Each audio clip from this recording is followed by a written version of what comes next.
Hello everyone, and thank you for attending today's webinar. Before we begin, we want to cover a few housekeeping items. At the bottom of your audience console are multiple application widgets you can use. You can expand each widget by clicking on the maximize icon at the top right of the widget or by dragging it in the bottom right corner of the widget panel. Additional materials, including a copy of today's slide deck, are available in the resource list widget, indicated by the green file icon at the bottom of your screen. If you have any questions during the webcast, you can click on the Q&A widget at the bottom and submit your question. You can submit questions throughout the webinar. You don't have to wait to the Q&A session. If you have any technical difficulties, please click on the Help widget. It has a question mark icon and covers common technical issues. You can also submit technical issues via the Q&A widget. Please note, most technical issues can be resolved by pressing F5 or Command-R on Mac to refresh your player console. Finally, an on-demand version of today's webcast will be available approximately 1 day after the webcast using the same link to access today's event. A full 508 compliant version of today's webinar will be available on the REL Mid-Atlantic website in approximately 2 weeks. Now I'd like to introduce Brian Gill. Brian, you now have the floor. Thanks very much, Brian. So I want to thank you all for joining us for today's webinar on supports for the remote education of young learners during the pandemic. This webinar is sponsored by the U.S. Department of Education's Mid-Atlantic Regional Education Laboratory. It's part of a series of activities that's supported by all 10 of the regional labs across the country, with the aim of providing research-based guidance to educators who are responding to the pandemic. I'm Brian Gill. I'm the director of the Mid-Atlantic Regional Lab, which is operated by Mathematica. Now, as you know, even though schools and early childhood centers around the country are closed, young children still need to learn. And we know that educators like you are working overtime to find ways to make sure that happens. But we've never faced anything like this before, and schools and educators are struggling to identify and implement effective approaches to remote learning for our youngest students to make sure they don't lose ground in these critical early years. Parents of children of all ages have to take a larger role now in their children's education. They're being forced into that role as the kids are at home.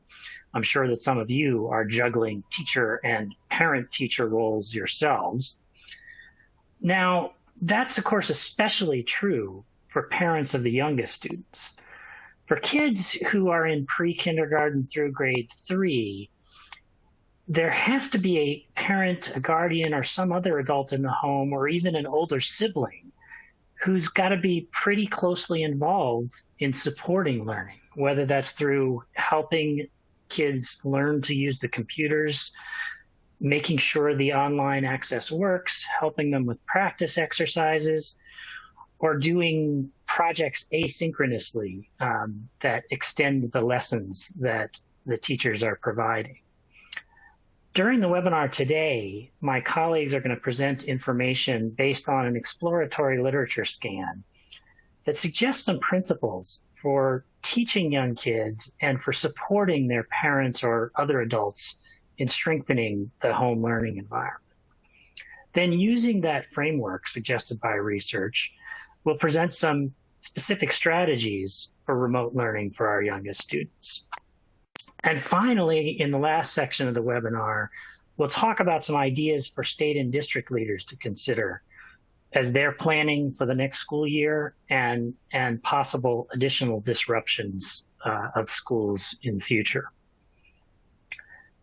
As Brian Willis mentioned earlier, we have a Q&A box where you can ask questions. Feel free to insert questions at any point during the webinar, and we'll do our best to respond to as many as we can when we get to the end.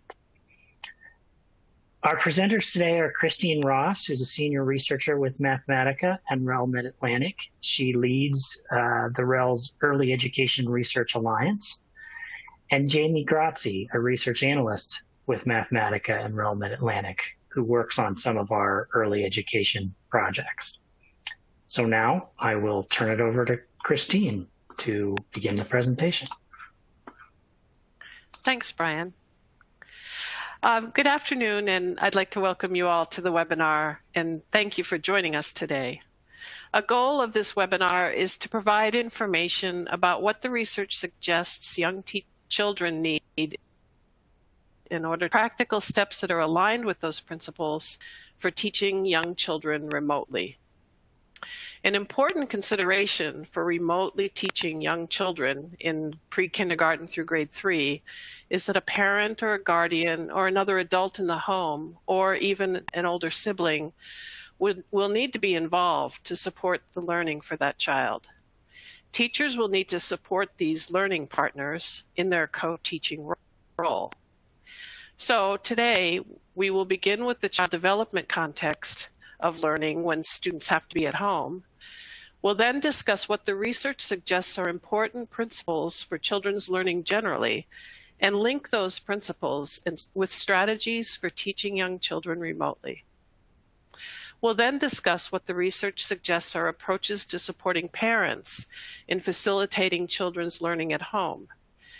Teachers will need to partner with parents or other adults for teaching children remotely, and there are some ideas from the literature about how that might be done.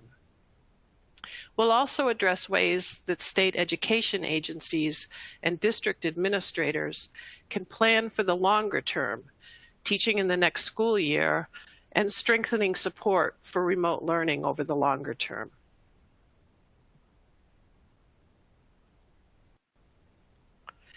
So to get on the same page to begin with, we wanted to go over some terms that we'll be using throughout the webinar. When we talk about learning partners, we're referring to a parent, a guardian, or another adult in the child's home, or even an older sibling that educators can involve in supporting young learners.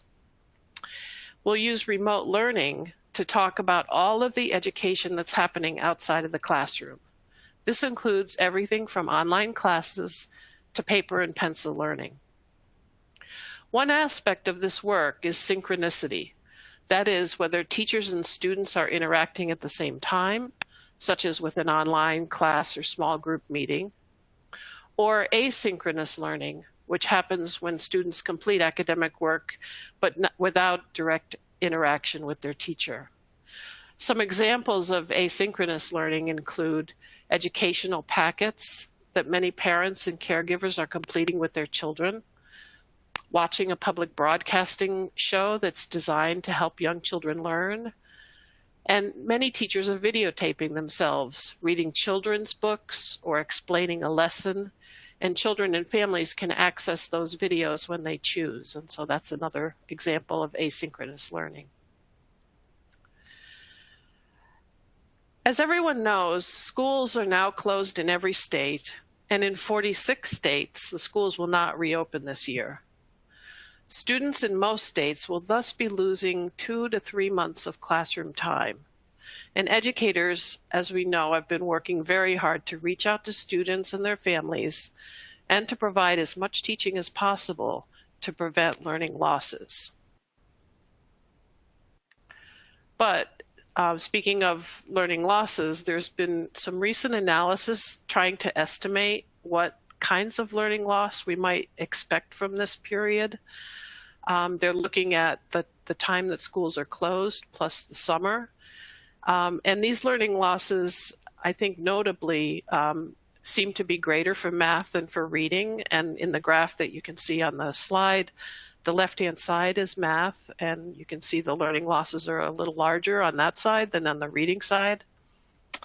But notably also, these analyses suggest that the potential for learning loss is greater for grade 3 than for the older grades, and suggests that there could be greater learning losses for the younger children if you put together time out of school because of COVID-19 plus the summer.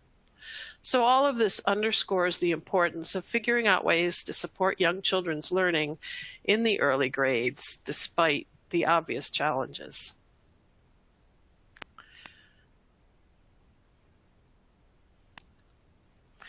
So approaches to remote teaching and learning vary across the country.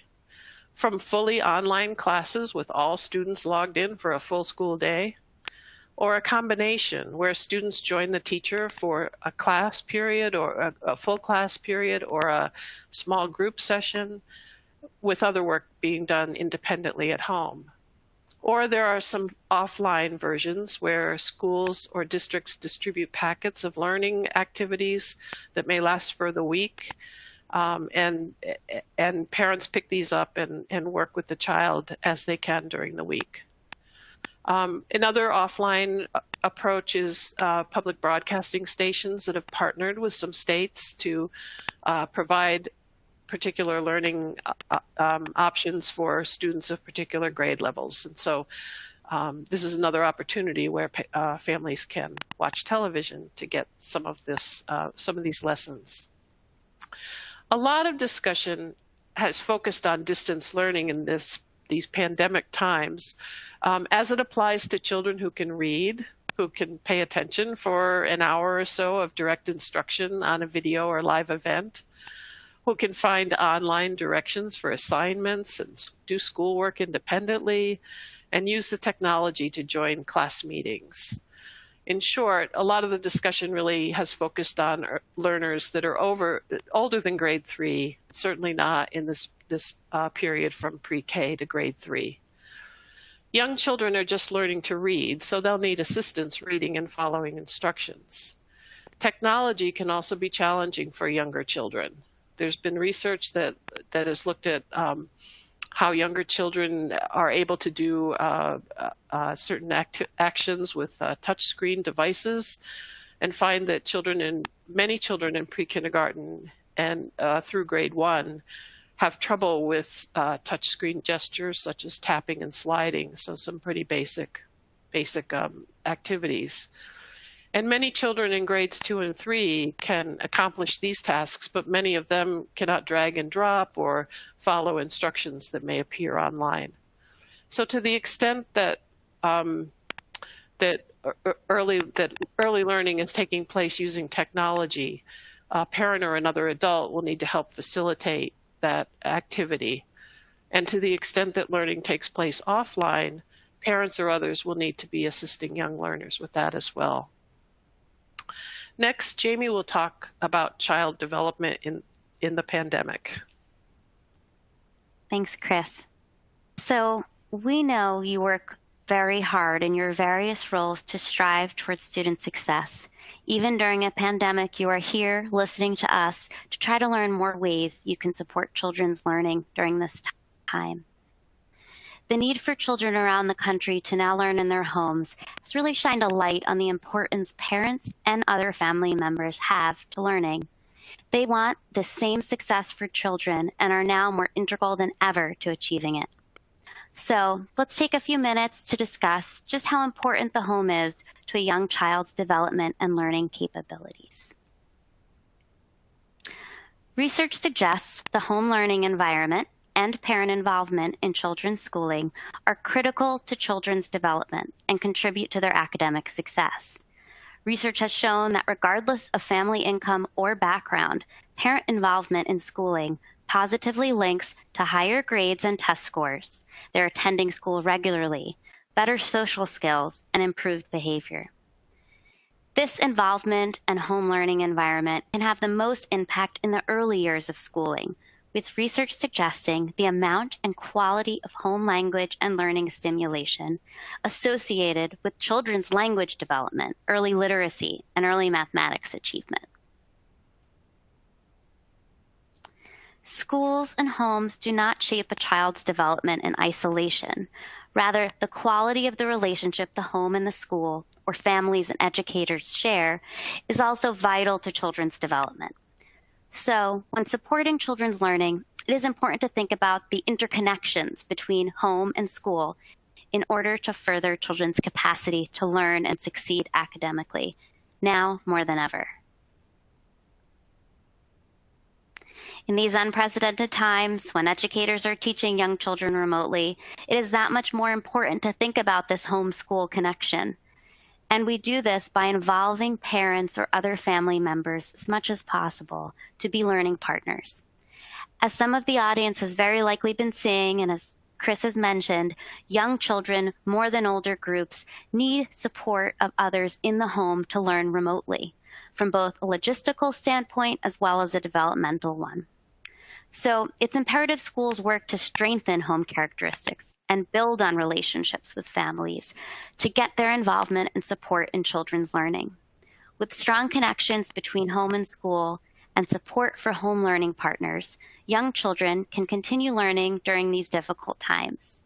Now, throughout this presentation, we will touch on ways to support the homeschool connection in order to support young learners. But before we do, we need to consider the very many ways in which this pandemic is affecting home and family characteristics and resources. There are several equity issues to consider that families may be facing during this time. Keeping in mind, these may very well be the same issues educators are facing. We realize many parents and guardians are juggling full-time work, either in or outside of the home, with family obligations. They may be experiencing economic hardship and food insecurity. They or a loved one may be facing health challenges or loss. And there may be a lack of reliable internet or accessibility of technology, such as multiple children in the home needing to share a single device for learning. Now, because young children's learning needs to be facilitated by someone in the home, these issues and pressures adults in the home may be facing bring up inherent challenges to children's learning capabilities. So any strategies we talk about today to support remote learning and include learning partners will require flexibility and sensitivity. As we keep these issues in mind, let's hear Chris talk about strategies for teaching young children that educators can use remotely. Thanks, Jaimie. Teaching young children, those who are pre-K through grade 3, using remote approaches is certainly not ideal. But the research suggests a framework for what children need in order to learn, and that can inform choices about remote teaching. So in this next section of the presentation, we'll be presenting what research suggests young children need in order to learn, and then practical strategies and tips for how remote teaching can be implemented to align as well as possible with those principles. So the first principle we'll talk about is child development research suggests young children need routines and structure. Parents and their learning partners will need to set up this structure. For example, parents can set regular times for major recurring events such as waking up and meal times and bedtime. It's certainly not necessary to schedule every hour of the day, but there should be some landmarks during the day that are fairly regular. And then in addition, teachers can provide a sample schedule of learning activities or a hybrid schedule with regular times if there are online meetings or either small group or full class. And they can suggest other times for offline activities that the parent can schedule into the day or the week as it fits the household activities. And then for parents for children who seem to be having some difficulty with the routines, teachers can reach out and help their parents or learning partners to set some kind of a schedule that helps bring some routine to the day. The next idea is children learn through relationships. Children are learning through relationships, in particular with adults who are teaching them, which in everyday usual days includes the parent and the teacher, but in these days certainly gives a more prominent role to the parents. Parents or others in the home can do a range of things to help children learn, including reading books and talking about what's in the books. They can watch educational programming together and talk to the child about what they heard and try to extend some of the activities in the home. And learning partners can work with the child as the child completes class activity packets. If classes are meeting online, the child can then interact with the teacher and with peers around learning activities. The child may be able to practice the learning activity with the teacher online if there's time for that, and the teacher can see the progress the child's making via video link, so that there can be some reinforcement of learning that's direct and comes from the teacher. If families can't join classes online, the child could speak to the teacher by telephone from time to time, but this probably won't be a very powerful way for a young child to interact with the teacher. The parent or other learning partner will need to play a larger role in facilitating learning if there is no teacher contact because the learning is not online.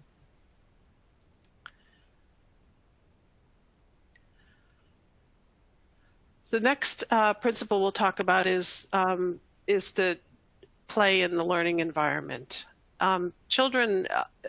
Research suggests that children learn through play with manipulatives or concrete items with adults facilitating that.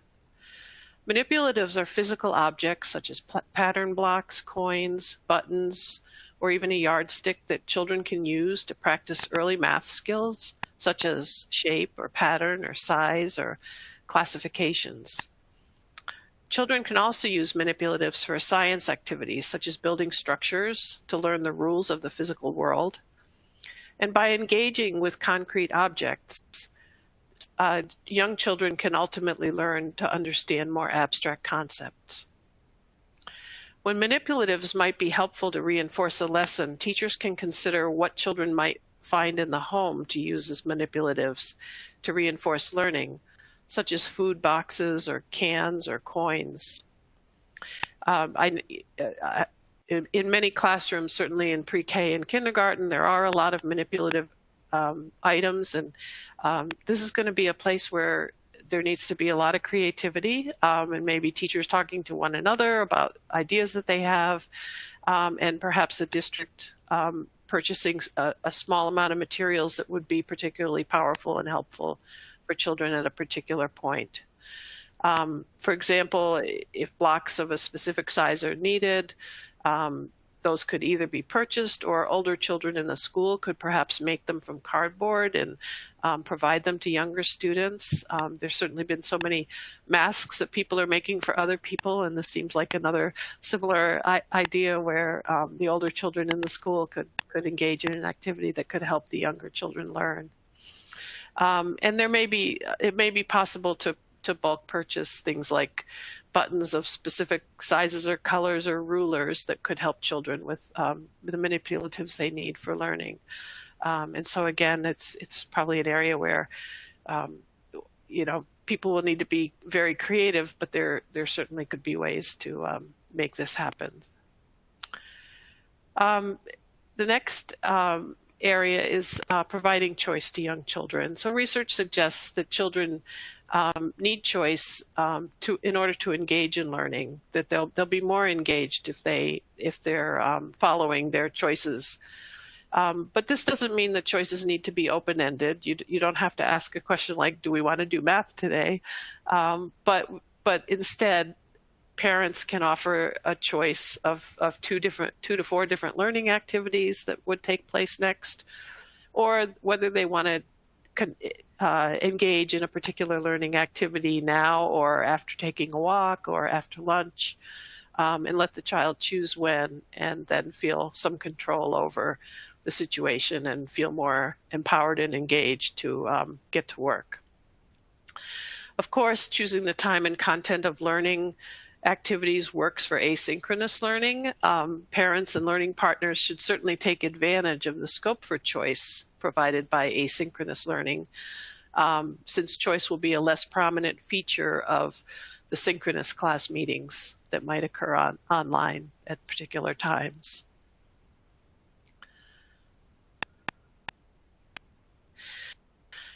English learners present particular challenges for teachers working with students outside of the classroom setting.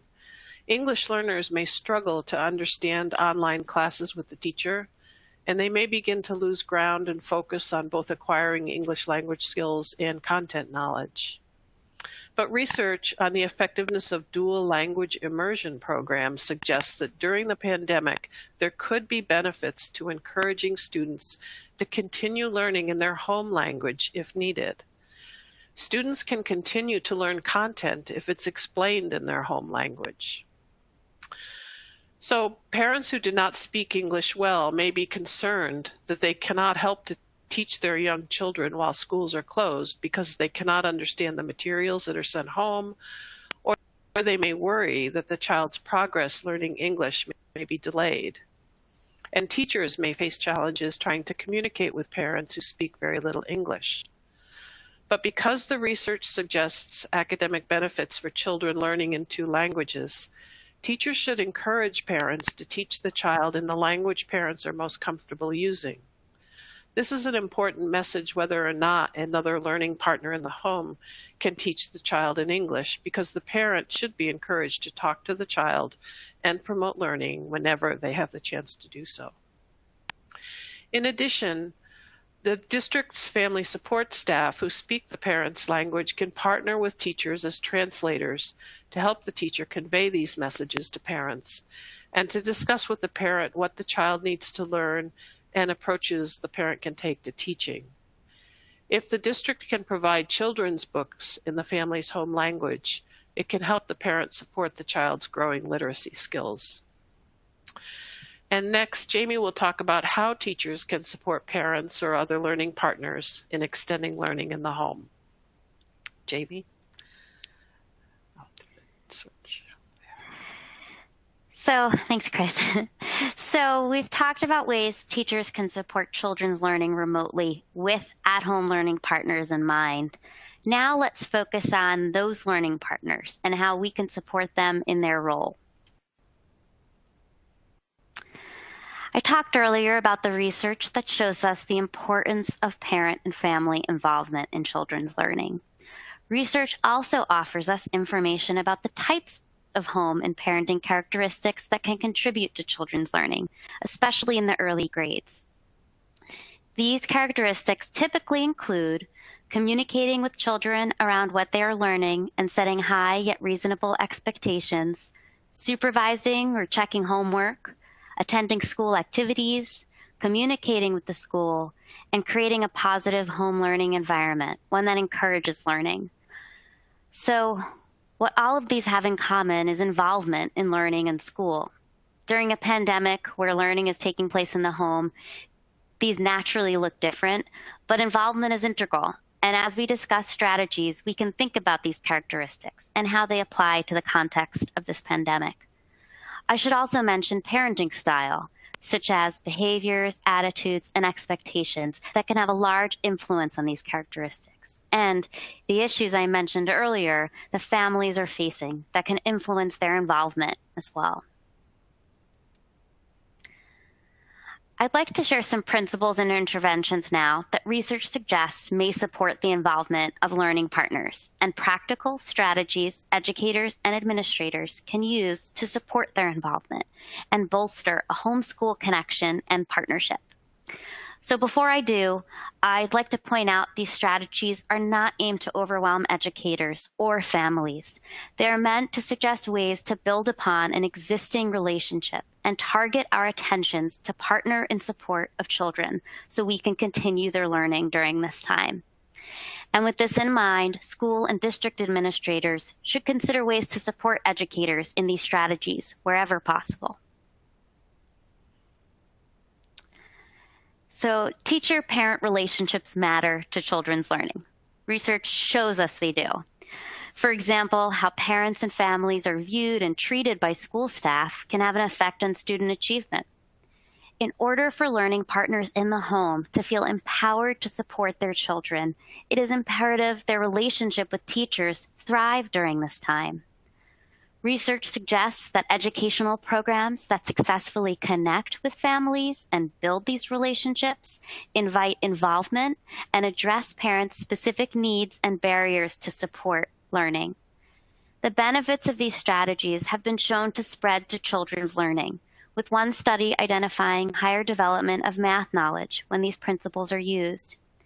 So strategies we suggest to foster educators' relationships with learning partners during this time include offering two-way parent-teacher communication that can be initiated by either the parent or the teacher, Showing receptivity and openness to their needs and a flexibility based on those needs can really make home learning partners feel supported and encourage their involvement. And listen to try to identify barriers they have toward supporting their child's learning. And then you can help them troubleshoot ideas to work together to get their child on track. If a parent identifies not having the time to read to their child, maybe an older sibling at home can. When fostering this relationship, school leadership or school support staff can offer support and their vision for family involvement as well. This can help families feel more connected to the school as a whole and not only to teachers. Now let's talk about how educators can communicate learning activities to parents and families. Research suggests interventions providing tips for turning everyday home activities into learning can lead parents to engage in these activities and children to make progress in learning. These tips seem to help break down the complexity of teaching into small steps that are easy to achieve. And the keys in this are the brevity and immediate usefulness of the information, which now more than ever can be useful to parents and families. Studies use text messages at intervals throughout the school year, but educators should consider the best form of direct communication to make them most accessible to parents and families, like weekly emails. Maybe too many text messages or longer ones might be ignored or might not fit into folks' data plans. So just really be thinking about the way you're communicating as well. And in terms of content, educators and administrators should consider preparing these brief, easy to understand tips for learning activities. And here's an example we have of these types of brief tips we're talking about. This is a snapshot from a resource the Georgia Department of Early Care and Learning has developed. It's a set of learning activities aimed at preschoolers available on its website. Their initiative is called Georgia's Pre-K at Home Initiative. So we've zoomed in for the purposes of this webinar. So this slide only shows half of the page of one day's activities. So there's other content areas they cover. But here you can see they're brief, simple descriptions of activities available. These are available by download on their website daily. So parents can use them to engage with children in a variety of content areas. And teachers actually collaborated to develop these so that they could be offered statewide. The important idea here is to think about creating short, easy tips for parents or someone else in the home to read and then work on with the child so that learning continues. Educators should consider working together to develop activities for widespread sharing by grade rather than siloed by classroom. And like I mentioned, those creating these types of activities should not only consider their content, but the best ways to communicate them to parents and families. So in reviewing the literature, we found research suggests that parents can be coached to offer learning activities to children in the home with some success. Coaching interventions can really range and look very different, from being brief and frequent to few more lengthy sessions. So we thought we'd think about ways to engage in some coaching of learning partners during this time. While parents and educators' time is limited, young learners may benefit from a few deliberate strategies to coach adults in the home, or rather their parents or families would benefit too. So that could be a parent or family member not only supporting children to log into a virtual lesson, but attend the lessons as well. A parent or another learning partner can pick up ideas for extending the lesson in the home by watching the teacher model book reading or math instruction. And teachers can also consider directly suggesting approaches to using math in regular at-home activities, like talking about fractions while baking and using measuring cups, or specific techniques for reading with children that might extend the brief tips that we just talked about.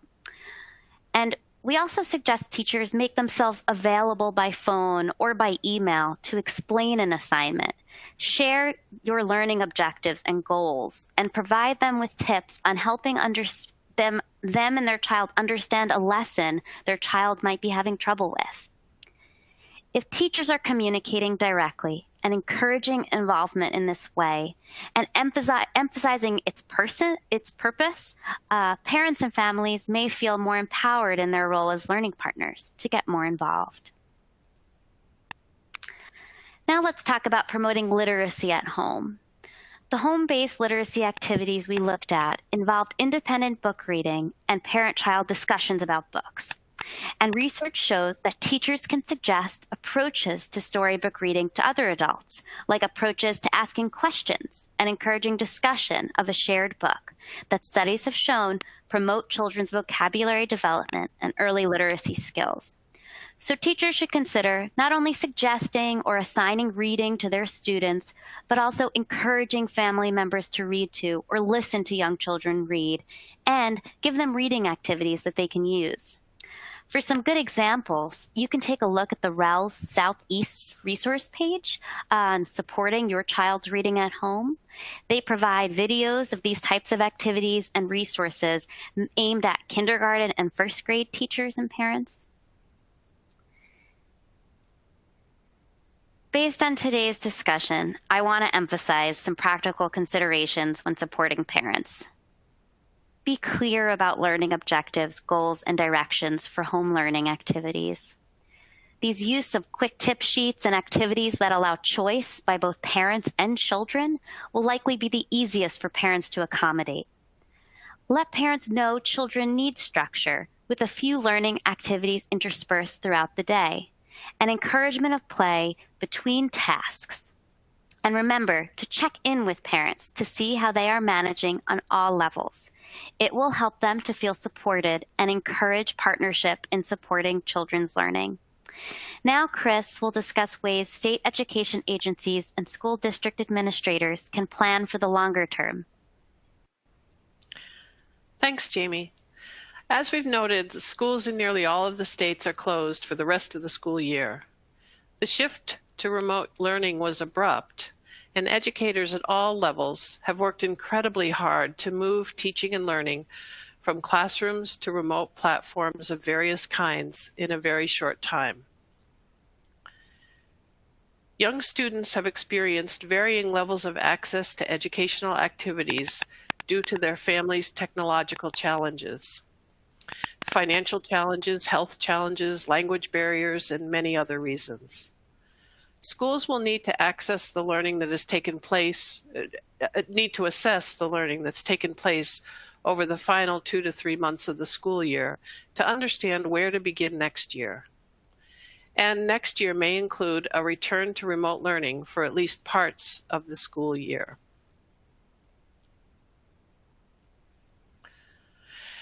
Thinking about the longer term, and given the length of school closings this year, there are additional actions states and districts may consider. First, they should gather evidence of student participation in educational activities, assignments, and the progress students have made toward learning goals. This will help in the next year to assess children's learning gaps and the foundations for the next grade level, as well as next year's lessons and what students need to learn, need to know.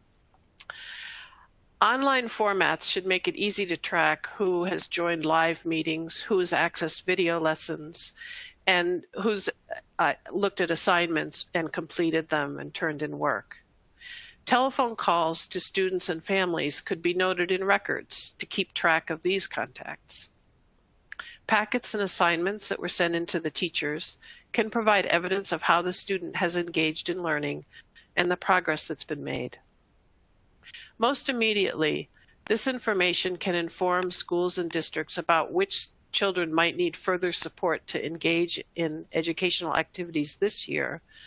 But looking ahead, it can inform schools and districts about the levels of support that individual children may need in the upcoming school year. Second, it's important to keep trying to find students and families who are not participating regularly or at all. School leaders and district staff should consider continuing to reach out and making learning information available on an ongoing basis, even beyond May or June and into the summer. So over time, some families may be able to connect just to begin with, as well as on a more consistent basis. Having videotaped learning segments available through the summer, along with associated class assignments, and with some encouragement from district and school staff, families could support their children's efforts to catch up over the summer.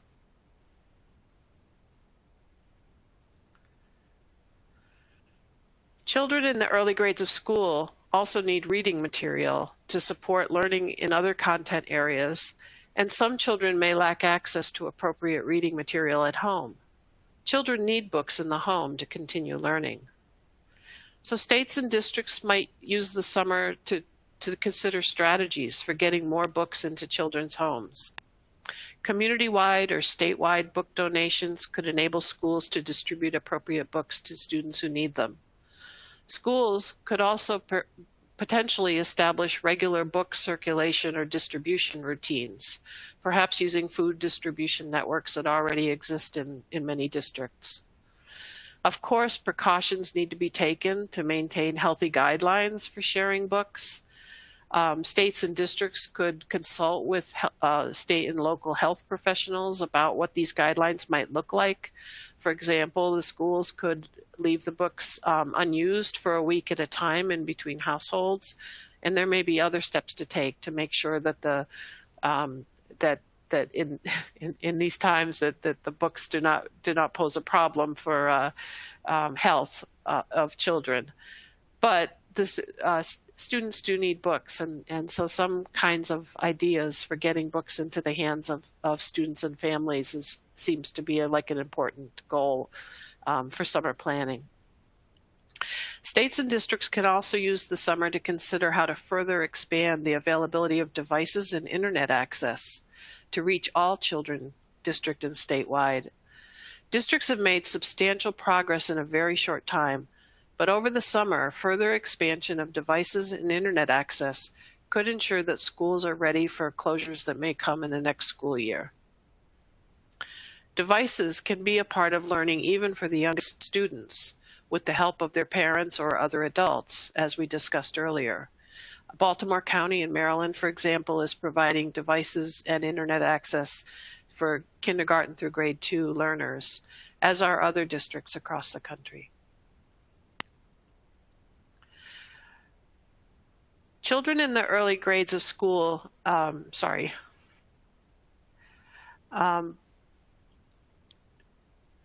So in terms of communicating with families, most districts are already doing this, but continued efforts to engage with families will be important.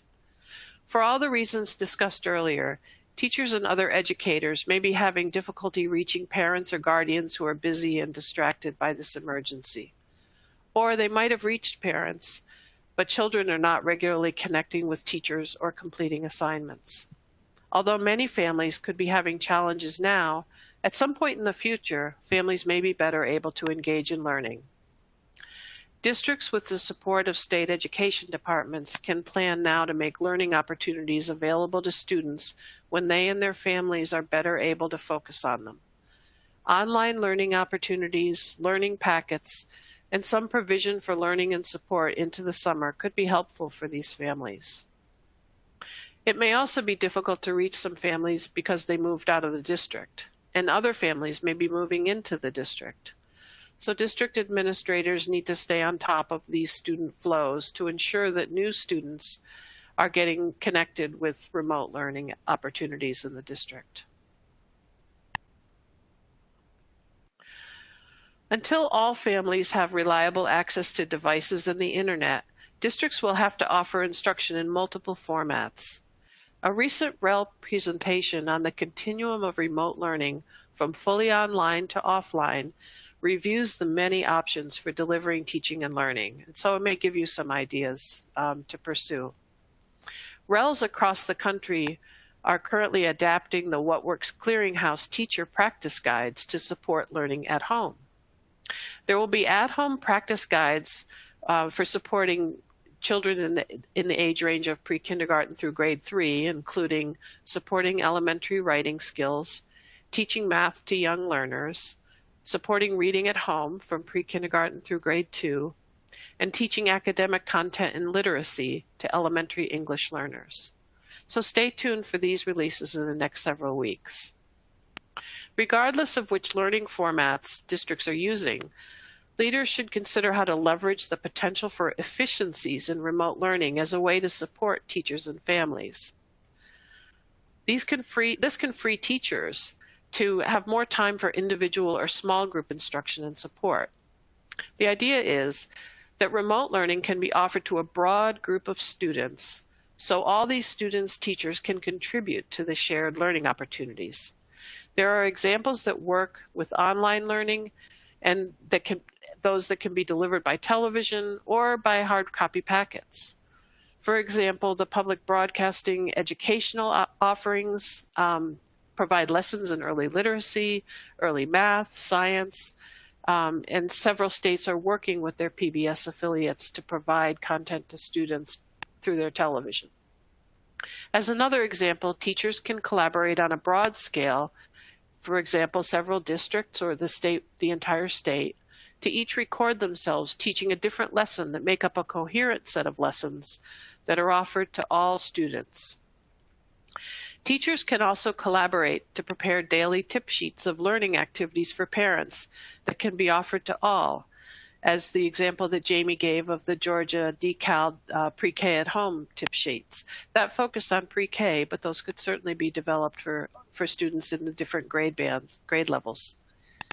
If each video lesson or daily set of home learning tips in a content area is sequenced according to a broader curriculum plan in each content area, parents over time can be helping to move their child along toward the content standards. So obviously some central coordination will be needed for all of these contributions to work together to make up a curriculum, but that's where the district and states can come in to lend a hand. At the same time, of course, children need to maintain a relationship with their own teachers. So regular class meetings or small group meetings or telephone contact with their teacher will continue to be important. But each individual teacher doesn't have to do everything. Some efficiencies of remote learning can be planned and developed at the state and district levels to free up teachers for more individualized teaching.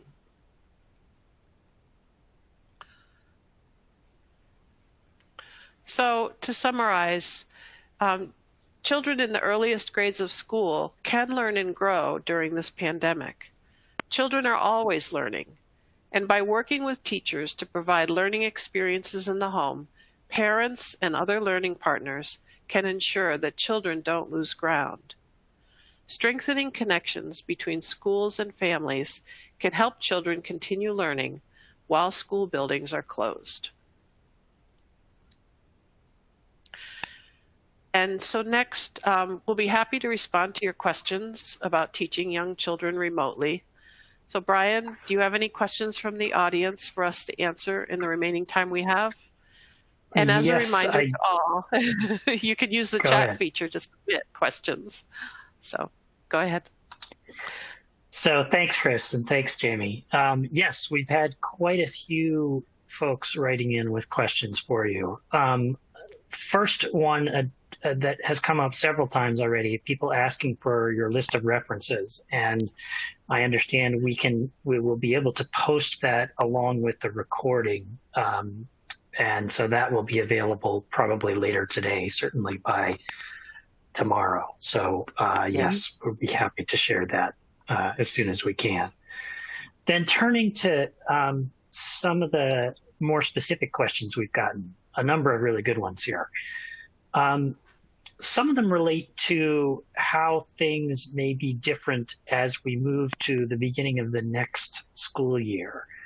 In particular, one person asks, given the importance of relationships, I'm curious to hear what you think about how to plan for the possibility of starting next year virtually. That is, if schools are not ready to reopen in September, and in particular, for the kids who will be starting in a new school in pre-kindergarten or kindergarten, what are the implications of doing that where this could be something totally new to them with a teacher they haven't met before?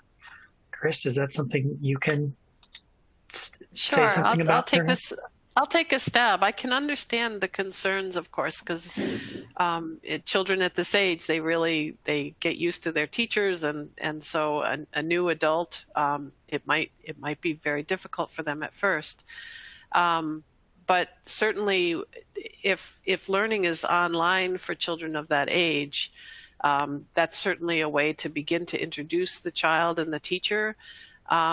They could have smaller group meetings with children at first, a few of them at a time, so the teacher has a chance to talk individually with each one of the students and try to begin building that relationship before they go to a full class. And I know some preschools actually do start their new year this way, with some part of the class comes in the first day, and then the other part of the class comes in the second day. And so they're starting them off in small groups in order to build those relationships. And so if learning is online, that's certainly one option, is to try to start with smaller groups.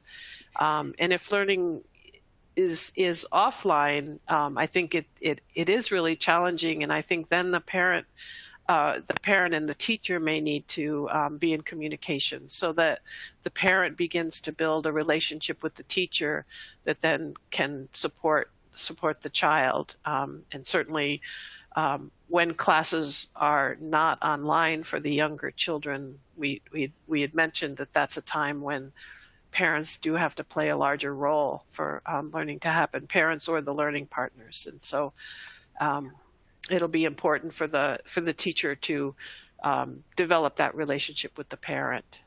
Mm-hmm.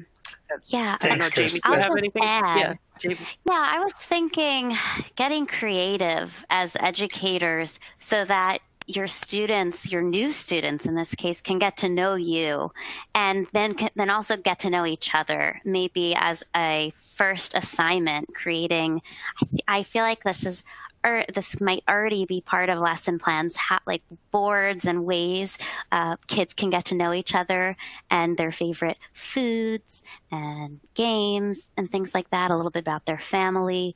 So thinking creatively about ways the kids can not only get to know you and you can get to know them, but they can also get to know each other. And hopefully they can all be together again physically in the classroom soon. That makes a lot of sense, Chris and Jaimie. It's nice to know that there's some precedent even in the physical world that might be useful guidance for the fall, even though, of course, we're all going to hope that they'll be able to start school in person this fall. Let's see. Another question that I suppose is related to the supports provided to parents, and in some sense supports perhaps even in the other direction. So Jaimie, we have an interesting question asking whether it's reasonable to have any expectation that the parents or the adult learning partners might conduct any kind of formative assessment of their kids that could help to inform their teachers once the students return to school. I imagine you might already have, as educators, your own types of assessments that you can. I would think they'd have to be highly adapted, right, to fit the needs of parents. Making it, just think of creative ways to translate that. It could be a conversation. This isn't very formal, I know, but part of that relationship building we're doing now, it could be, let's talk about what you've been doing with your child. How did that lesson go? How have they been, let's say, counting and identifying money and coins and second grade? And maybe it's a conversation, a really open, receptive conversation, not a test for them or their children, right? And it's just thinking about what else we've got to work on together. Yeah. Great. Yeah, I think that's a good idea. And the other thing to keep in mind is part of the reason that teacher direct assessments in the classroom of young children is difficult is because they're looking for evidence that the child can do certain skills or certain activities. And they may, certainly at the beginning of the year, they may not have much experience with seeing what that child can do, and the child may be a little bit inhibited at the beginning of the year and not show the teacher what they can do. But the parent who's been living with the child from the first day knows that child very well and probably does have a pretty good sense of their skills if the teacher can ask the questions, as Jaimie said, in a way that the parent can understand what kinds of skills they're asking about, that the teacher, can sort of bring them, ask about real world kinds of activities that show that the child might be able to do certain things. And so the parent may actually be a pretty good reporter, again, if it's not seen as a high stakes question, but just a conversation about what the child is doing these days. And I think it might work. It could work. So another question sort of in the category of parent-teacher communication. Chris, one of our audience members wonders if you could say more about how teachers might try to work with parents who don't speak English. So in districts that I'm aware of that have had that have tried very hard to work on this, they have family support or community outreach staff who speak some of the languages in the community. And so the teacher has paired with a person on the district staff who speaks the language of the parent to kind of have a meeting, a Zoom meeting or a conference call meeting to talk to the parent and to help to get them engaged. And that person can, by translating, really help the teacher and the parent communicate well. The other thing districts are doing is some of these packets are getting packets of activities are getting translated into at least the major languages that are spoken in the district. And so they at least get that far and then need to get creative about languages that are spoken by fewer families. But sometimes just getting somebody else in the community, someone who knows the parent, someone who knows the family, involved with the conversation can be really helpful and can help with the interpretation and communication that the district really needs with the families. Okay, thank you. Well, I hate to stop here because we still have a lot more questions that I'd like to be able to get to, but we promised to let you all off the hook by the hour, and we're coming up on it now. So I think we're going to need to turn to let you all take our very brief satisfaction survey, and we'll show you contact info for Chris and Jaimie, so you can reach either of them with follow-up questions. Thanks for the ones you've given so far, and apologies we haven't gotten through more.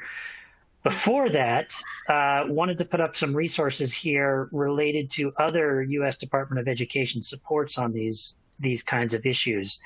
As I mentioned at the beginning, all 10 regional labs are collaborating on resources for educators in the pandemic. The website on the left here talks about the various activities, some of which Chris mentioned as well. And the regional comprehensive centers are making a similar effort, and that's the website on the right. There's the contact info for all of us. Yeah, so thanks, Brian. If you have any questions we didn't get to today, please feel free to contact us. I'll leave this up here. And I also wanted to note, if you could respond to our feedback survey that will pop up at the end of the webinar, we really appreciate your feedback. We want to hear about input on this webinar, but also any related topics you want to learn more about from the REL. So please do complete that. Thanks so much. Thank you. Thanks, Jaimie. Thanks, Chris. Thanks, Brian. And thanks again to all of our audience members. Yeah, thanks for joining us. Bye-bye.